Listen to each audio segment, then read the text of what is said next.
Am I the a-hole stories? Am I the a-hole for not sharing money from my grandparents with my cousins? My 28 grandparents only have 2 grandchildren, me and my sister, 24. My dad has a sister who never had kids or married, and a brother who just got married for the first time at 54. With his new marriage, he gained 3 stepsons, 25, 21, and 19. All 3 are not thrilled with my uncle's marriage to their mother and have had very little to do with my uncle since the wedding, even less to do with the rest of our family. I've never even met them. My grandparents have moved in with my aunt, because they're getting older and they recently sold their house. Though I did not know until recently, my grandparents' plan was always, when they died or were ready to relocate, to sell their house and split the money between me and my sister, their only grandchildren. They recently did so, and the house sold for nearly $300,000, giving both me and my sister a sizable amount of money. This is great because my sister can pay off her college entirely, and I am able to pay for my upcoming wedding and honeymoon, as well as a down payment on a new house. We should even have enough to stock a little away for the future. Needless to say, we were thrilled and immensely grateful. A few days ago, I got a call from my uncle's wife. She claims that her sons are a little hurt, that they were not going to get a share of the money, since they are now grandchildren as well. I thought this was kind of dumb, since I know for a fact that 2 of them have never even met my grandparents, and I'm really not sure about the third. But now they want to be considered grandchildren because they get money for it? They've never tried to be a part of the family before.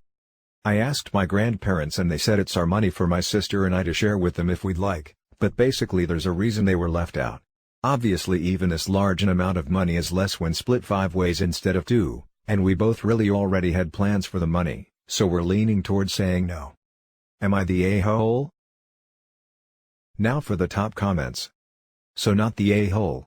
I can't even imagine being the new aunt and calling you. What nerve. You and your sister should move forward with your plans and not think about this phone call.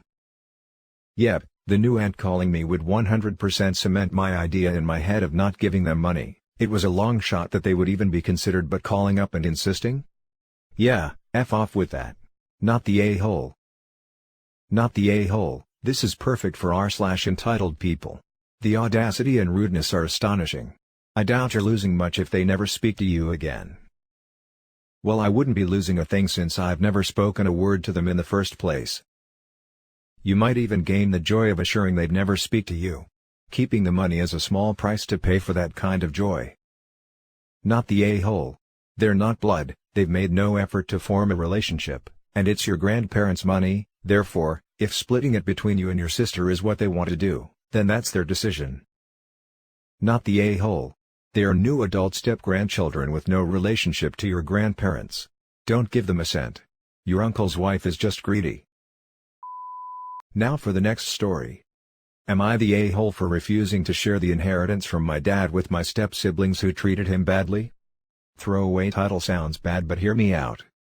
I have 2 step-siblings. These step-siblings were a nightmare to me. They basically caused their side of the family to disown me. They railed around their mom, who was a wonderful parent, against me, to get me disowned. The only person who I had any relationship with or met, was their grandma. When their grandma gave them the will, they basically told me that I am not part of the family, so I am not getting it. They also refused to build a relationship with my dad and called him nasty names. My dad ended up giving up on them. When their mom died, she gave everything to my dad. That was when my 2 step-siblings cut contact. Right now, my father ended up passing. I received the entire will, which was basically $500,000, the 2 houses they owned, a boat, a beach house and 3 luxury cars. My step-siblings found out because they heard from a family member that their dad died. They demanded that I split the money up. They did not even ask for sentimental items that I would have given them. I refused, and told them that when they cut contact due to the will, Dad disowned them and that he took them off the will. These children were not adopted, and my dad was planning to adopt them, but he could not because of the way they talked to him and the way they behaved. So am I the a-hole for refusing to share the inheritance from my dad with my step-siblings who treated him badly? My step-siblings are complaining on the internet and blowing up my phone, yelling at how unfair I was. Now for the top comments. Not the a-hole. If your dad didn't see the need to include them in his will because of their lack of effort in forming relationships with you all, you shouldn't have to cater to them and give them a piece of the pie, because they feel like they're magically owed it. This Don't give them a freaking penny. What a bunch of entitled a-holes. No, give them just a penny. Not the a-hole, and actually if you shared with them you would be the a-hole. Your stepmom let everything to dad knowing her children had been unreasonable with him. Your dad made a decision to cut them out of his will. So, any consideration of sharing with them would be against both dad and stepmom's wishes. Enjoy what you have received and be sure to share your gain wealth in a way that you see fit: charity, church, community. Now if you want a bit of justice for how they treated dad, make some donations in the name of your step-siblings. Point out to them their inheritance was in the form of donations to worthy causes, and that they were simply not worthy. Yeah, have to say this.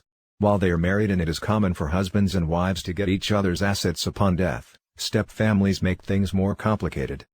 A good lawyer would have explained how they could protect their individual heirs' inheritances, so that if one died before the other, they weren't cut out unless the couple wanted it that way. So, either your parents had a bad estate attorney or they wanted it this way. Not the a-hole. Your dad got to choose what he wanted done with his belongings. He chose you. End of discussion. Now for the next story. Am I the a-hole for wanting to abandon my dad and stepmom? My stepmom was in a car accident a few weeks ago. Though she is recovering quickly, she'll be almost blind and have trouble moving around. The doctors can't say how much she'll recover. I'm 18, female, in my last year of high school. And my dad told me he expects me to postpone going to college to take care of my stepmom. He stressed that I could say no, but that I'd be a selfish person. Now, me and my dad aren't close at all. I have been saving for a few years and I was planning on moving out as soon as possible. Mostly to get away from him. He isn't abusive, but we've still had a lot of issues. Throwing away my pain meds, sharing very personal info with the whole family, confiscating my laptop when I have online classes, taking my bedroom door off, just to name a few. I do get on well with my stepmom. So, I told my dad I'll help him research/visit places where she'd have a caretaker. Can't remember what's that called, or I'd help him look into anyone who could help at home. But that I am leaving for college and moving out next school year. I feel the need to add, that this isn't a money thing. We have free healthcare and if he wanted someone to stay at our house to take care of her, he could absolutely afford to. He just wants me to do it instead. Since my stepmom probably never can live independently, I'm worried that if I agree now, I can't leave, because she'll still need help, and my dad wants me to do it. 1 year, 2, 5? I don't know. I kind of feel like an a-hole for not helping, but I don't want to live at home any longer than I have to. Am I the a-hole? Now for the top comments. Not the a-hole, leave and never look back. Do not continue to be abused by your father. I don't know if it's abuse. He never hit me or called me names. Throwing away my pain meds, sharing very personal info with the whole family, confiscating my laptop when I have online classes, taking my bedroom door off, just to name a few. You just listed abusive actions committed by your father. You most likely conditioned to believe otherwise, but I can assure you that this is not normal behavior. Abuse comes in a lot of different forms. Google, "but he never hit me," and you'll find a lot of examples. You're right that if you delay your life now, there will always be a reason for you not to leave, and the fact that he guilts you about it, is not okay. To be fair, you aren't the one who made a through sickness and in health vow, he did. So, he needs to make sure that he's providing the support she needs. You aren't equipped to do this and that would be unfair to your stepmom. Not the a-hole. She needs someone who is trained to provide the level of care necessary. I'll look it up, thanks. Not the a-hole. This is where the in sickness or in health part of marriage comes in. Your dad made those vows, not you. I think you are showing the appropriate amount of care, and you aren't planning on never seeing her again, or never checking in to ask how she is in the future, or saying you don't care if she rots in a care facility. But you have absolutely zero obligation to put your life on hold to care for her, especially since your dad could afford to have a professional come and assist him with her care without financial hardship. Now for the last story. Am I the a-hole for having a relationship with my biological grandparents against my bio parents' wishes?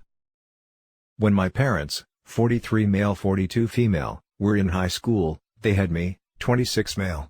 I was given up for adoption but ended up in foster care. I ended up graduating early and got emancipated. I started looking for my parents and found them on Facebook when I was 17. I also discovered they were still together, got married, and had 3 girls 19, 15 and 12. I messaged them to reach out, but they declined to meet me and asked not to contact them, or their family again. I figured while I'll respect their wishes not to contact them, I decide to contact their parents who were thrilled to meet me. Much to my parents' dismay, they welcomed me into the family with open arms. It turns out all of my grandparents were well off. My dad's parent, Grandpa and Grammy, came from old money, and my mom's dad, Papa, owns an engineering firm where my father works. Papa's wife is Mama. Anyways, they took a quick liking to me, as Grandpa and Grammy always wanted a grandson. Papa was impressed I graduated early and was an engineering student, and Mama never got over me being put up for adoption. Grandpa offered to pay for my college, but I got my tuition paid for by the state. They thought that meant I got a scholarship, and decided to give me the money anyway. It should be noted that they basically took that out of the money for my sister's college money. Papa had me interning at his firm and started introducing me as his grandson. This caused some confusion as everyone knew that my mom was an only child, so I had a few people ask me what the deal was and I told them the truth. This pissed off my dad, so he tried to get Papa to fire me, but he failed. Anyways, the years pass, I meet family from both sides and they all accepted me. My parents kinda became the black sheep and rarely attend family events. I ended up getting my graduate degree at 22 and worked my way up in Papa's firm to where I am now working directly under him. When I was around 23, Grandpa and Grammy died. In their will they basically said if I officially changed my last name to theirs, I would get their house and some money, both of which were originally reserved for my dad.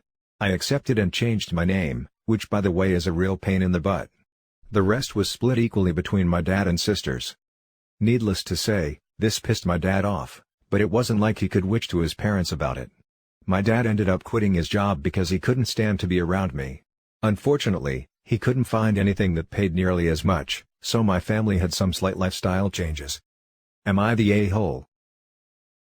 I honestly feel like this is a movie script, because holy crap, what a tale. However, in the event this is real, not the a-hole at all. You made every choice you wanted to make, even if your bio parents disagreed. You have every right to reconnect with your family, despite the immediate bio family being against it. You made the come up of the century and got a hell of an inheritance. Had they been nicer or even more accepting of you, they could have been in for a good time. We all pay for the choices we make, this was their payment for rejecting you. Jumping on top comment to ask this. If you were 17 when you met them and they gave you up because they were too young, why did they have a 19-year-old daughter? I'm not trying to be mean, just when I saw that I was super confused. No matter what though, not the a-hole. Edit, thank you for correcting me. I didn't even think that those were his sister's current ages, but it makes so much more sense. Not the a-hole. Just because you are their biological child, doesn't mean that they have any right to tell you who you can have a relationship with in your biological family. It doesn't sound like you did this out of any ill will or malice, more of a wanting to know your biological relatives, which is understandable. I wonder if they knew money would go to you and that's the main reason they didn't want you to contact them. Either way, it sounds like you win big in the bio family department as far as everyone else goes. I'm sorry, bio parents are awful though. Not the a-hole. It's a shame that your parents didn't want a relationship with you, but their continual denial of you as part of their family makes them the a-hole. You had a genuine relationship with your grandparents, and if they want to leave you something in their will, that's totally their right. Maybe they wanted to provide for you what they knew your bio parents wouldn't in the future. How are your sisters doing? Do you have a relationship with them? I don't think you owe your parents anything, but if your sisters might be unable to afford college without money from the grandparents, it would be nice to share with them. If you didn't want the money to go through your bio parents, you could set up funds in their names. I've had secret brother-sister dates with the younger two since they were in elementary school. The older one hates me for some reason. I'm taking care of the younger two's college. And that's it for this video, guys. If you have thoughts to share, leave a comment below. Don't forget to hit like and subscribe if you like this content. Turn the notification on to get updated on my latest posts. I'll catch you in the next one. Good day, everyone.